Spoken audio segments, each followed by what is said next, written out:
ఎప్పుడైనా తిన్నారా అండి? గోంగూర ఎండు రొయ్యల కర్రీ ఎప్పుడైనా చేసుకున్నారా మీ ఇంట్లో? మా ఇంట్లో అయితే అది ఫేమస్ కర్రీ. అది కూడా మా పెదమ్మ వాళ్ళు చేస్తదనమాట. మా మమ్మీ చేస్తది కానీ నచ్చదు నాకు. సో, మా పెదమ్మ వాళ్ళు చేస్తారనమాట. ఆమె అయితే చాలా బాగా చేస్తది. సో, ముందుగా ఏం చేస్తారంటే మా గోంగూర చెట్టు ఇంట్లోనే ఉంది కదా! సో, దాన్ని తీసుకొని దాంట్లో టమాటాలేసి ఉడకబెట్టుకోవాలనమాట. అవి ఉడికిన తర్వాత ఎండు రొయ్యలనేవి క్లీన్ చేసుకొని గోంగూర దాంట్లో ఏసేసుకోవాలనమాట. అలాగే కారము, పసుపు, కొంచెం సాల్ట్ ఏసేసి బాగా కొంచెం కలిపెట్టి మిక్స్ చేసేసి, తర్వాత ఒక 5 మినిట్స్ ఉంచేసి తర్వాత మెదపాలనమాట.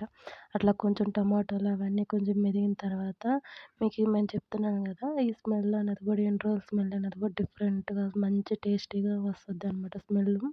అంత బావుంటది. మీకసలు నీచు వాసన అంటారు కదా! అదసలు అనిపియదనమాట. కర్రీ చాలా బాగా మంచి స్మెల్ వస్తదనమాట. సో, ఇదంతా చేసిన తర్వాత తిరగమాత చేసుకుంటాం కదా! మనం ఏదైనా కర్రీలోకి తిరగమాత ఏస్తాం కదా! అది కొంచెం ఆయిలేసుకొని ఎర్రగడ్డలు, కరివేపాకు, ఎండుమిర్చి ఏసి తాలింపు పెట్టి దాంట్లో ఇదేసేయాలనమాట. అంతే గాయ్స్ చాలా ఈజీగా ఉంటది. లాస్ట్‌లో కొంచెం ఉప్పు చూసుకొని కర్రీ దించేసుకోవటమే అనమాట. ఇంకటి ఆ తాలింపేస్తే టేస్ట్ చాలా మారిపోద్దనమాట కర్రీకి. సో, అదొచ్చి మా పెదమ్మ వాళ్ళ స్టైల్ అనమాట. మీరు ట్రై చేయండి. నేనైతే మా ఇంటికాడ నుంచి మా పెదమ్మోళ్ళ ఇంటికెళ్ళి ఈ వీడియో తీసుకుంటున్నాననమాట. పప్పెత్తుకొనెళ్ళి ఆళ్ళ దగ్గర ఏపిచ్చుకున్నాననమాట. సో, గాయ్స్ చాలా బావుంటది. మీరు ట్రై చేయండి. ఇంట్లో చాలా మంచిగా ఇది కొంచెం హెల్తీ గూడా.